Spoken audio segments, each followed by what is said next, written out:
અમદાવાદમાં એએમસી આવાસ યોજના પર અત્યારે સવાલો ઉભા થયા છે। મકાન ફાળવણીને લઈ અને એમએલએએ સવાલ કર્યા છે। ભાજપના એમએલએ અમિત ઠાકરે આ સવાલ કર્યા છે, જેમાં તેઓ કહે છે કે બધા જ કોમના લોકો સાથે રહે તે ફિલ્મમાં સારું લાગે છે। એક કોમના લોકો પશુને મારે એ ધર્મ છે, અન્ય કોમમાં પશુ બચાવવાનો ધર્મ છે। સરકાર સજાગ છે અને અશાંત ધારા બનાવ્યા છે, ત્યારે મનપાએ જ્યાં કચાસ છે તે કચાસને સુધારવી જોઈએ તેવું તેમના દ્વારા પરામર્શ કરવામાં આવ્યો છે। અશાંત ધારો આવવાનું કારણ હતું કે ધાર્મિક માન્યતાઓના કારણે ક્યાંક ઘર્ષણ ઊભા થતા હતા અને આ ઘર્ષણના કારણે શહેરની અંદર ભડકા થતા હતા અને શહેર અશાંત થતું હતું।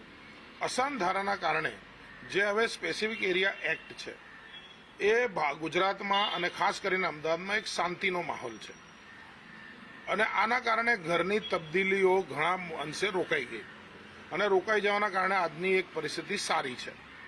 કોર્પોરેશન હવે આવાસ યોજના બનાવવા માંડ્યું। આ આવાસ યોજનામાં જો બીજા એરિયાની અંદર નિયમો લાગતા હોય તો કોર્પોરેશનની ફાળવણી થાય ત્યારે પણ આ પ્રકારે આવાસ યોજનામાં પણ અશાંત ધારાના નિયમોનું યોગ્ય પાલન થવું જોઈએ। સ્પેસિફિક એરિયા એક્ટનું યોગ્ય પાલન થવું જોઈએ। જો એ ન થાય તો ક્યાંક ને ક્યાંક સિસ્ટમમાં જે ખામી છે એ કોર્પોરેશને પોતાના લેવલે એને સુધારી લેવી જોઈએ। સરખેજમાં હજી મારા ધ્યાનમાં નથી ફાળવણી થઈ ગઈ છે, સરખેજની ફાળવણી હજી રોકાયેલી છે। જે મક્તમપુરા વોર્ડની અંદર સરખેજ વોર્ડમાં જે અલબુર 4 રસ્તા પાસેના મેં કીધું ને ઇન્દ્રપ્રસ્થના ગજાનન, એ 4 વર્ષ જૂની ફાળવણી છે।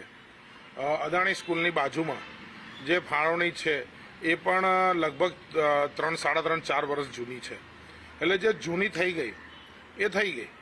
મારી તો એ પણ માંગણી છે કે ગજાનંદ અને ઇન્દ્રપ્રસ્થ આ બંને ફ્લેટોની અંદર બંને કોમના લોકોને બોલાવીને સમજાવીને એ બંનેને જે અત્યારે લોકો સહજીવનના કારણે આવા પોલીસના વારાઘડીએ સંઘર્ષ, હજી 3 દાડા પહેલાં મારી પાસે આ જ પ્રકારની વાત